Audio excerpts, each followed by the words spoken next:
Good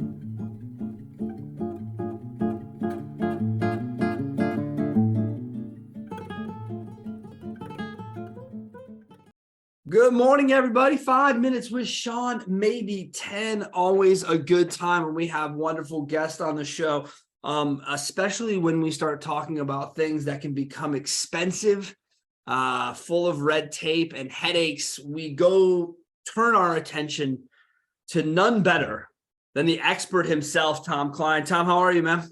Good morning to everybody. I'm doing great, Sean. Thanks for having me again. I always love being on here. Oh, we love it as well. And I appreciate you coming on for this holiday show, right? The Memorial Day show. Hopefully everyone's enjoying their holiday, getting into things. But you're going to want to take 15, 20 minutes to listen to what we're talking about here. So, Tom, why don't you give viewers a little background on what we're trying to get accomplished here by the FTC, what their rules are, what the regulation is with regard to this end-to-end encryption?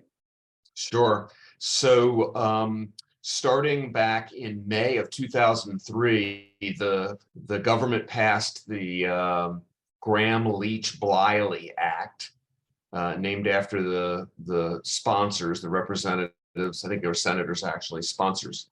And the Gramm-Leach-Bliley Act is to safeguard customer information is the purpose of the act. And in October of 2021, the Federal Trade Commission updated the regulations. Originally, the regulations were supposed to go into effect December 9th. They extended them to June 9th, which is just in a couple weeks here. And so dealers are required, there's a whole list of requirements. And Sean, unfortunately, the list of requirements is kind of wide and deep. And so if you'd like me to, I'll just kind of jump into what those are, or if you have specific questions, we can start there. No, let's go with. I was going to say, is there a place also, Tom, post show? Is there a place to be able to put a link into our show on LinkedIn, to put a link to where they could find these resources? Is that exist? I guess just to start with, is there a place dealers can go to find the entire list? Assuming you and I don't cover the whole thing here in our 25 minutes. Right. Well, I mean, the FTC websites, the ftc.gov, and I know the NADA has some good information on it also. So I would say those two websites would probably be the primary. Okay. I also on my YouTube channel, I also have an hour-long YouTube where I go through the whole thing. So it's a better vantage point on the YouTube channel. So that's awesome. So there's an hour video you can go through, and it kind of takes you on a roadmap step by step of all the steps you need to take. Well, then make sure you link that into the show as well, on the comments the day it goes live. Put that in there, let people see that, let people know about it. We found out about it because we had a client bring us on to an NADA webinar here recently, about an hour and 10 minutes, put on by, forget the gentleman's name, very smart, sharp gentleman, great presentation. For those of you who like to sit through that sort of thing, for me, I could not do it. It's not my bag. I'm just, it's because I get fired up. I think I've already told you this, but I get fired up that this is in somehow responsibility of a dealer when a dealer doesn't send leads, right? A dealer engages leads. However, upon my research, it does seem to be that the dealer concern is that of the salesperson on this bad boy right here. Using unsecured apps, using their kind of wide open communication skills, which before I even knew about the FTC, it's been a concern of mine because of understanding and controlling my brand, right? Once my salesman takes his conversation to here, I no longer have transparency into it. It's the reason we spend thousands of dollars for a CRM. So Tom, why don't we start with what you feel is the most important part? If we discuss nothing else today about this, what do dealers need to know about this today? What is the most important thing they need to know? Gosh, the one thing I'd say, this is a complex law, which is hard to comply with. I would say the most important thing, and I'm going to break it down into 3 parts, that you document and report your efforts so that if someone comes in and the FTC comes in and says, hey, I want to see what you're doing here, that you can show them what you're doing. And evaluate and revise is the second thing. So you have to evaluate all your systems, and we're going to get into the nitty gritty here. And then finally, remediate and correct. So any issues that you find, that you're doing your best to correct them. Now, you can't control, as a dealer, you can't control the whole world, but the FTC says the responsibility is, and the onus is on the dealers. And to the extent that you can, you should document what you're doing, how you're doing it, and how you're trying to comply. The regulatory environment is such that if you can document and show you're trying to comply, generally the regulators may slap you on the hand, they may fine you, in the $4,000 area, but willful violations for this law are $50,120 per violation. And the FTC has left very loose what a violation means. So if you have a data breach and you have 20 people whose names, are compromised, then it's 20 times 50,120. So that's $1 million. If it's more than that, it's more than that. So if you can show where you are trying to comply and you're doing your best efforts, then I think that's really the difference. And I think that that's something you've always talked about. I think you've always talked about having a plan documented so that at the very least you have that sort of, built up equity with any of these people, that when they come in, they're like, well, what are you doing? You're like, well, look at my book of, rules that we have on paper, and all the things that we attempt to follow will help us with that. So the FTC putting the onus on the dealer, as I've said, a bit frustrating there, an incoming use of the data. However, I do understand the salesperson side. Salesperson takes a picture of your license to upload it to the CRM, but it stays on their phone. Right now, we're right then and there. We are guilty. And the FTC, are they like the IRS, Tom? Do they even have enough agents to inspect this concept? Is this based in fear, to the best of your opinion? I mean, do we think that on June the 10th, all of a sudden the agents are going to start knocking at dealers' front doors? What is your honest opinion? I know you don't have the facts of it, but what is your opinion of how this will roll out, considering they've already kicked the can down the road once? Do you believe June 9th? Do you believe then thereafter that the regulatory hits will start coming like they did many years ago with the texting thing, right? You and I talked about that the last time. So what is your belief as to what happens kind of June 9th and forward? So first, an anecdote. I met a dealer who said there was a panel that the NADA put together to interface with the FTC on this issue. I was not aware of that panel, but this particular dealer said that he learned during that time that the FTC was hiring close to 1,000 agents to enforce this. Now, I don't know that seems too big to me. That seems way too big. But let's cut it down to 10% and say there's 100. Well, I think that typically the way the FTC works and regulatory bodies is they're not going to necessarily come in to audit on this issue. They do audits, but I would find it difficult that on June the 10th they're going to send out their SWAT team and start going into dealers. It could happen. Obviously, I don't know, but generally regulators start 80% of the time, 80% of the regulatory problems. If you look at the past history over the last 18 months as an example, it always starts with either customer complaints or employee complaints. And when they get enough complaints and they get enough body, that's when they start to go out and say, okay, what's going on at this business? You're upsetting customers. Their mission is to make sure that customers don't get taken advantage of. And so 80% of the time, I'm going to tell you it starts with upset customers. And I can tell you some examples of that and some regulatory actions they took. So I think that it's going to start with customers who are upset over one issue or another. Maybe it was a data breach. Maybe it wasn't. Maybe it was just that they were upset.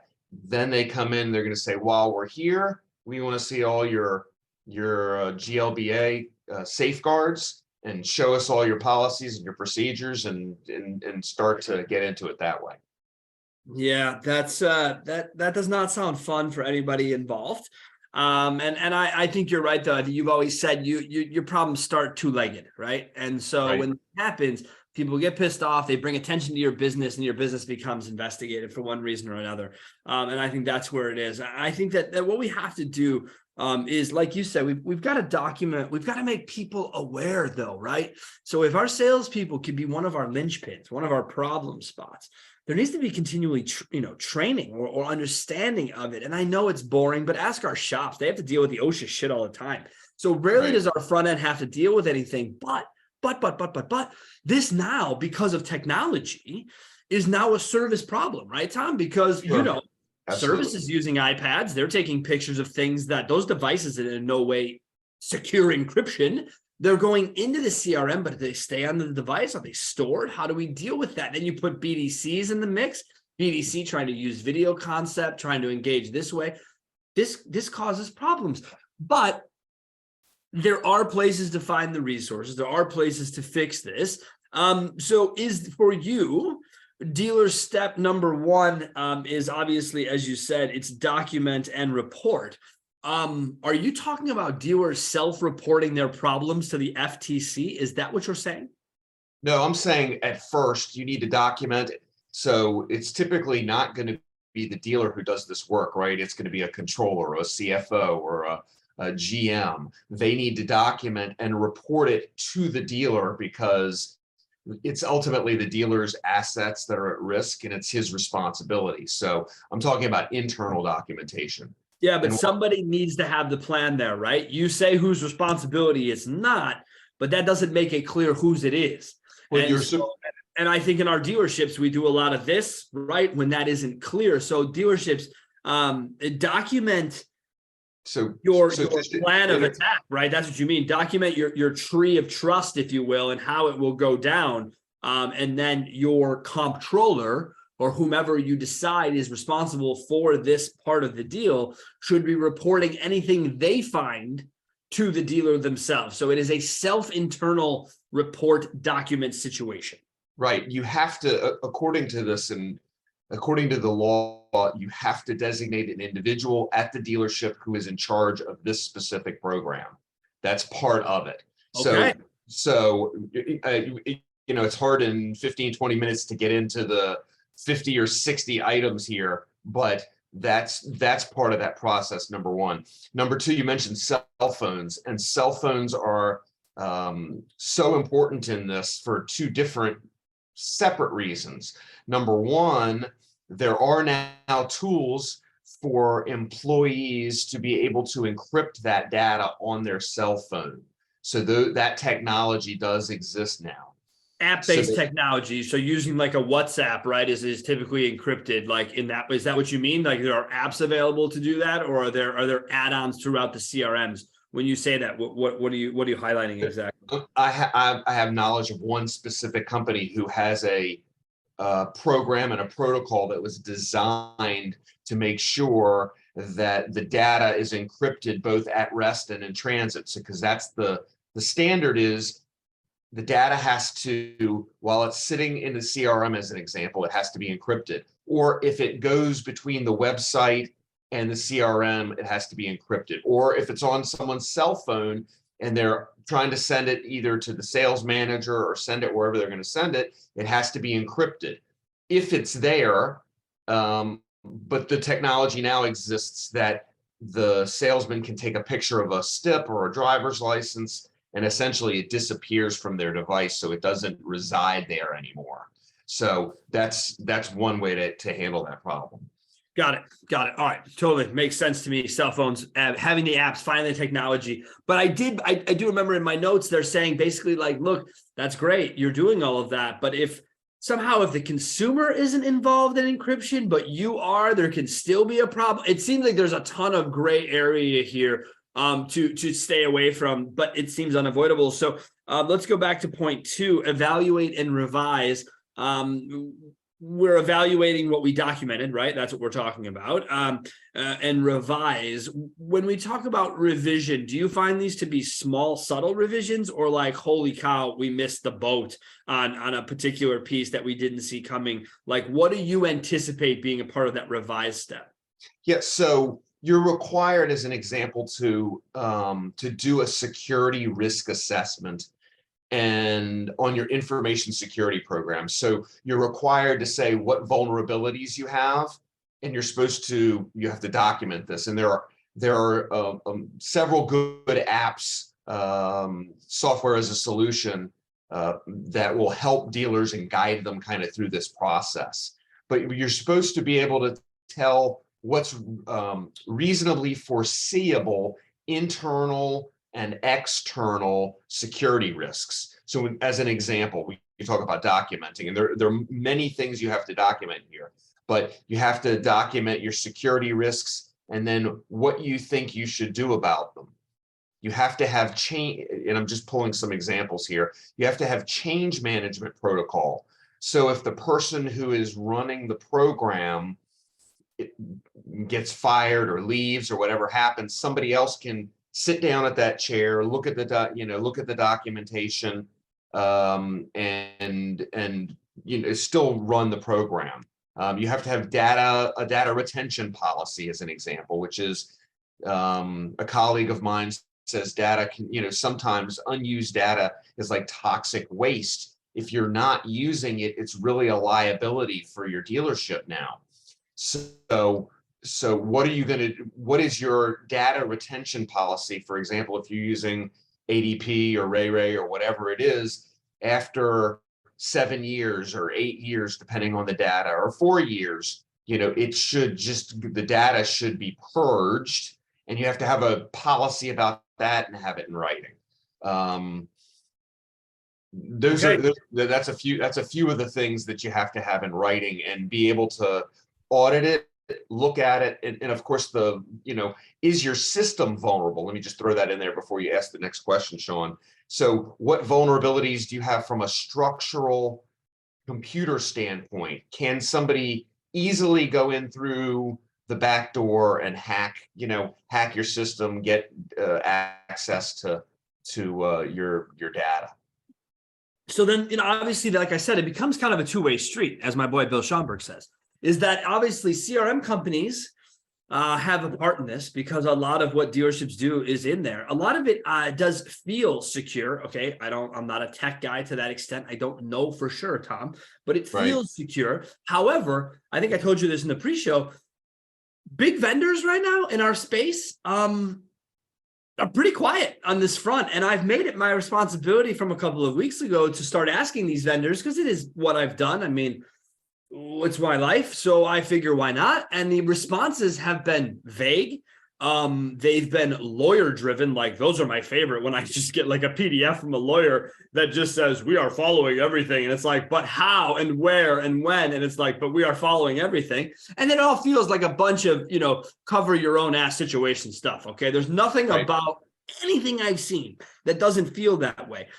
So dealers, you have to be looking and holding those people accountable as well. I know that the onus falls on you because you're the one people recognize, but you need to be putting equal amount of heat on every single vendor that you have to find out what their plan is. And if they don't have a plan, consider canceling them until they get a plan, because they are not going to pay your fine.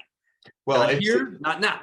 I have to take that another step further, and you're totally right, Sean, but the FTC says that you're required to get your vendors to sign documentation showing where the data is encrypted, both at rest and in transit, number one. Number two, the FTC also says that if that vendor is not going to comply, that you are going to be required to change vendors. Now that sets up that is part of the law. And in data, when you think, we'll take two different extremes on this. Your OEM, you're sending data back and forth when you already are a car. You're sending data back and forth when you're doing warranty claims. You're constantly sending data back and forth. Constantly. So if your OEM is not encrypting the data, according to the FTC, you're required to change. Now, we all know that's not going to happen. And in the case of an OEM, what you should do is once a month, you should task someone to call the OEM, find out what they're doing on that and document it, because that's beyond your control.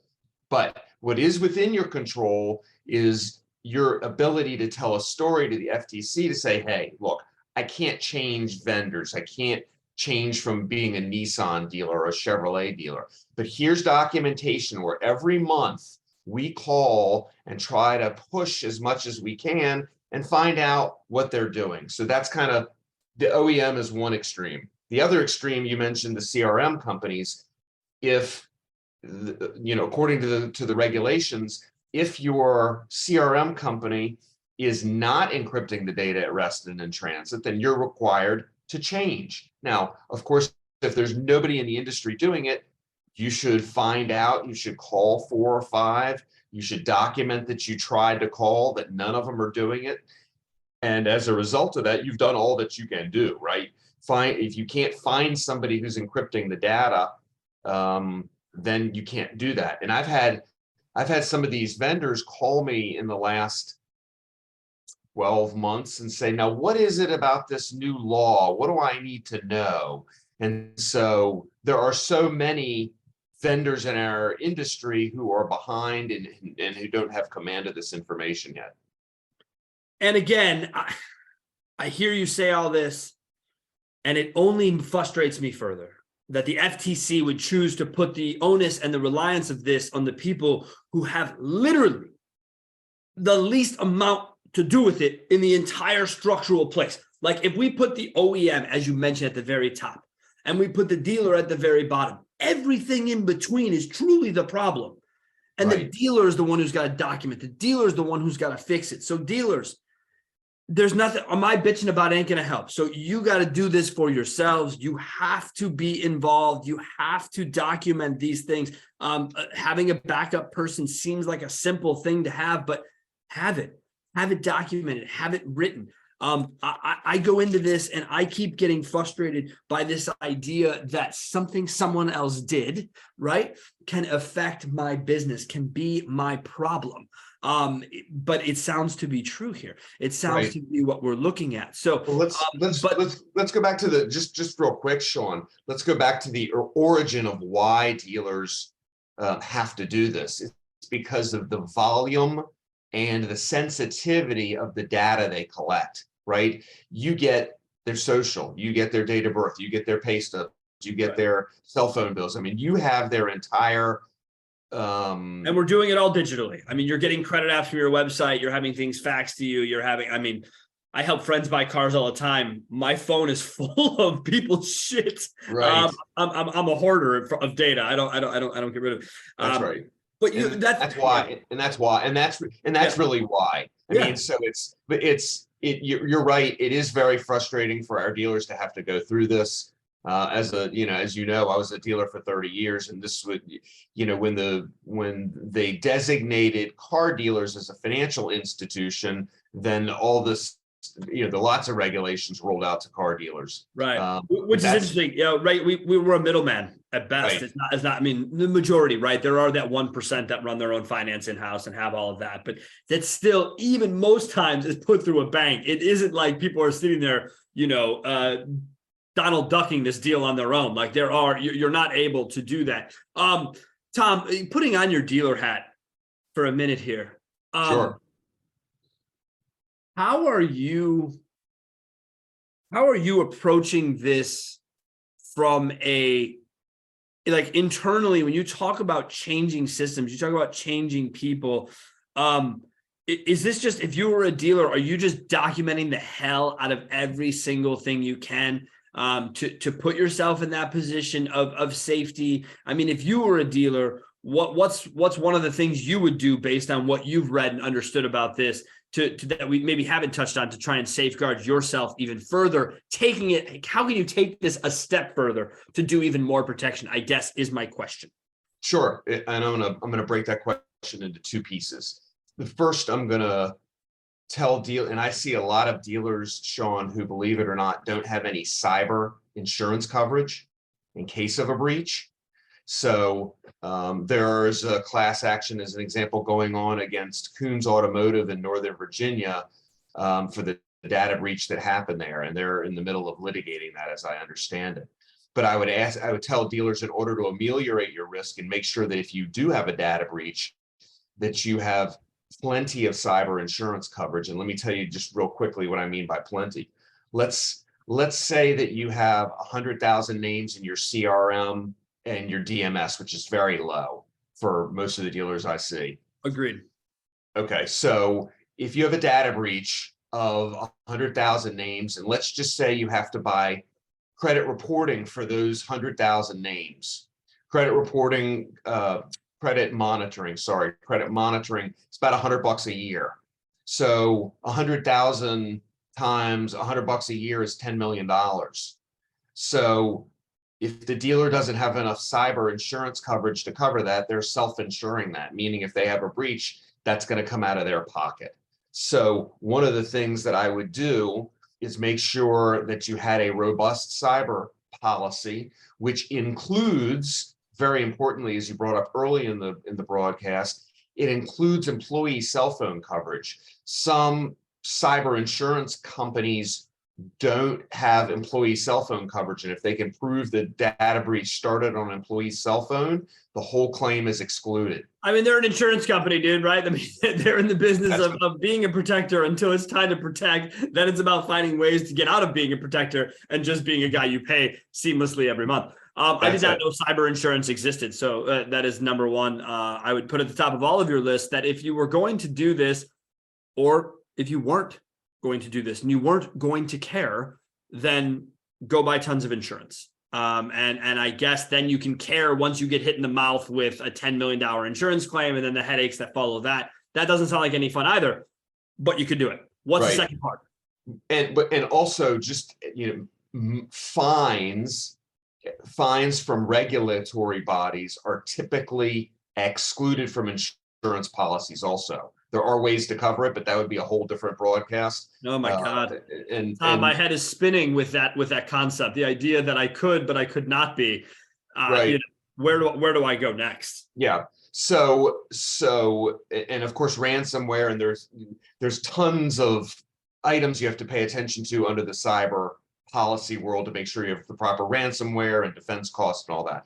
But the other side of it is, like, as we've been talking about, making sure that you're documenting your efforts on all of these items so that you have a story to tell. It's just like when you sit down with a regulator, it's just like selling a car. You got to be able to sit down and say, hey, look, I'm sorry, we're not perfect. We upset Mrs. Jones. We had a data breach because of whatever it was.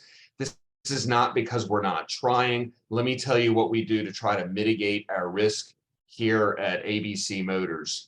And you have to be able to sit down and do that. And it has to be real, Sean. It can't just all be stuff you make up. You have to have tried to spend money on your IT infrastructure. And if you're not gonna use one of those software vendors that I talked about earlier to help you with this specific thing, what did you do? Did you hire a consultant? How did you try to comply with this law? Even knowing that the CRM is messed up, even knowing that the DMS may or may not be encrypted, we tried, right? We made a mistake, but here it is. Here's what we did, and we tried. Tom, when you talked about earlier, you talked about a risk assessment requirement as a part of this, I believe is how I understood that. Correct. Is that something people would come to you for? Yes, I do that, but so software can handle about 40% of compliance in this law. There's 60% that's just pure old fashioned shoe leather. You just got to do the work. For example, you have to have multi-factor authentication. That's got to get installed. That's got nothing to do with this. The software that's out there will give the dealers templates to fill in, so they can say, here's my information security program. You fill out questionnaires, you send it in to the software vendor, and then they give you your information security program. But then you've got to make sure you're doing what it says, monitoring your systems, making sure you're not having data breaches, testing the effectiveness of your systems, that kind of thing. So you can do all this manually, 100%. if you choose to, but for, you know, a nominal amount per month, you can have the software, and then the rest of it, you have to take on the efforts you have to take on your own. Wow, man. Look, this is a lot. This is clearly a lot. As you talked about, there are resources. You have an hour out there. NADA has an hour out there on it, or an hour plus.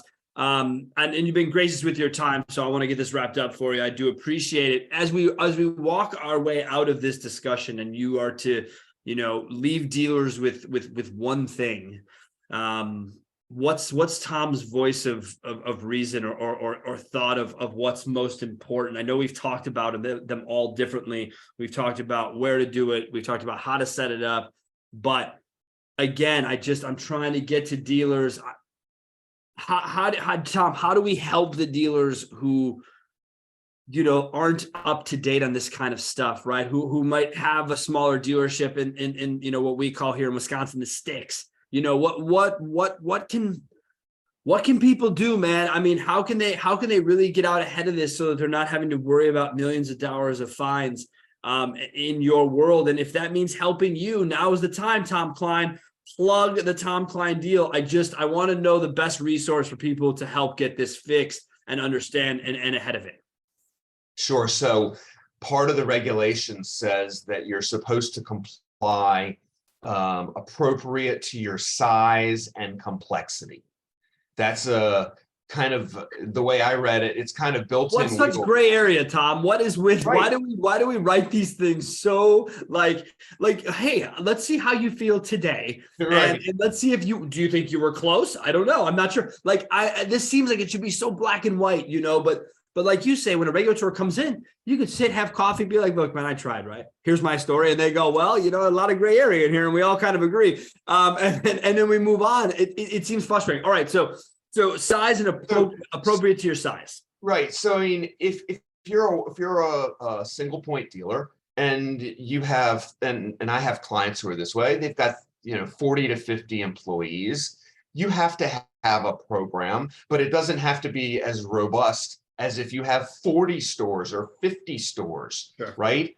But you and so there's some wiggle room in the language, but you can't just stick your head in the sand and say, I mean, you can. I would